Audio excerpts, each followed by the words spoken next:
പുതിയൊരു വീഡിയോയിലേക്ക് എല്ലാവർക്കും സ്വാഗതം. നമുക്കറിയാം, യോഗ എന്ന് പറയുന്നത് വളരെ ബെനഫിറ്റ് നമ്മുടെ ശരീരത്തിനാണെങ്കിലും മനസ്സിനാണെങ്കിലും നൽകുന്നുണ്ടെന്ന് നമുക്കറിയാം. ചില ആളുകൾ വിചാരിക്കുന്നത് യോഗ എന്ന് പറയുന്നത് എന്താണ്, ഒരു കണ്ണടച്ചിരുന്ന് ഒരു മെഡിറ്റേഷൻ പോസിൽ ഇരിക്കുന്നതാണ് യോഗ എന്നുള്ള ചിലർ വിചാരിക്കുന്നതാണ്. അതല്ലെങ്കിൽ ഒരു ബ്രീത്തിങ്, ഇൻഹെയിൽ ആൻഡ് എക്സ്ഹെയിൽ മാത്രമാണ് ഇതിൽ ചെയ്യുന്നത് എന്ന് വിചാരിക്കുന്നു. അതല്ലെങ്കിൽ കുറെ ആസനങ്ങൾ ചെയ്യുന്നു.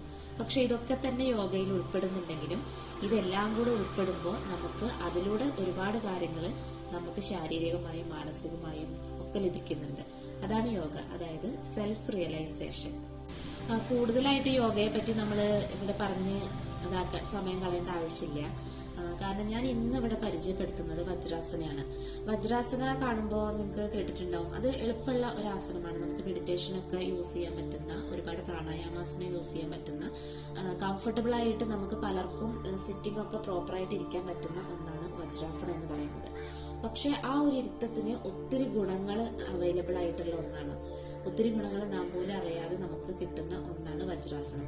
ഡെയിലി അത് പ്രാക്ടീസ് ചെയ്യുകയാണെന്നുണ്ടെങ്കിൽ കുറച്ചു നേരം ഒരു മെഡിറ്റേഷൻ പോസ്, ആ ഒരു വജ്രാസനയിൽ നിന്ന് മെഡിറ്റേഷൻ, നമുക്ക് കോൺസെൻട്രേഷൻ ഒക്കെ കൂടുതലായിട്ട് നമുക്ക് കിട്ടാനും, അതുപോലെ നമ്മുടെ ദഹന പ്രശ്നങ്ങളൊക്കെ പരിഹരിക്കപ്പെടുന്നതിനും ഒക്കെ നന്നായി നമുക്ക് കാണുമ്പോൾ അത് എളുപ്പമാണ്. പക്ഷെ ഇതിലൂടെ ഒത്തിരി ബെനിഫിറ്റ് നമുക്ക് കിട്ടുന്ന ഒന്നാണ് വജ്രാസനം.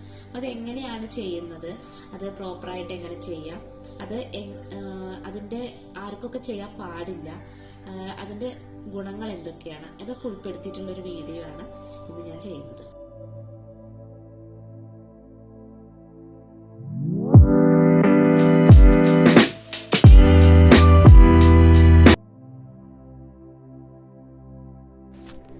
രണ്ട് കാലുകളും നീട്ടി നിവർന്നിരിക്കുക. പിന്നീട് വലത് കാല് ബട്ടക്സിൻ്റെ അടുത്തേക്ക് കൊണ്ടുവന്ന് ഇതുപോലെ മടക്കി വയ്ക്കുക. ദെൻ ഇടത് കാലും ഇതുപോലെ കൊണ്ടുവന്ന് ഈ രണ്ട് കാലുകളുടെയും ഇടയിലായിട്ട് ആ ഗ്യാപ്പിൽ ഇരിക്കാൻ ശ്രദ്ധിക്കുക. തള്ളവിരൽ രണ്ടും ചേർന്നിരിക്കണം. അതുപോലെ തന്നെ കാൽമുട്ടുകളും പരസ്പരം ചേർന്നിരിക്കണം. നട്ടെല്ല് നിവർന്നിരിക്കുക എന്നുള്ളതാണ് ഇതിൽ പ്രത്യേകം ശ്രദ്ധിക്കാനുള്ള കാര്യം.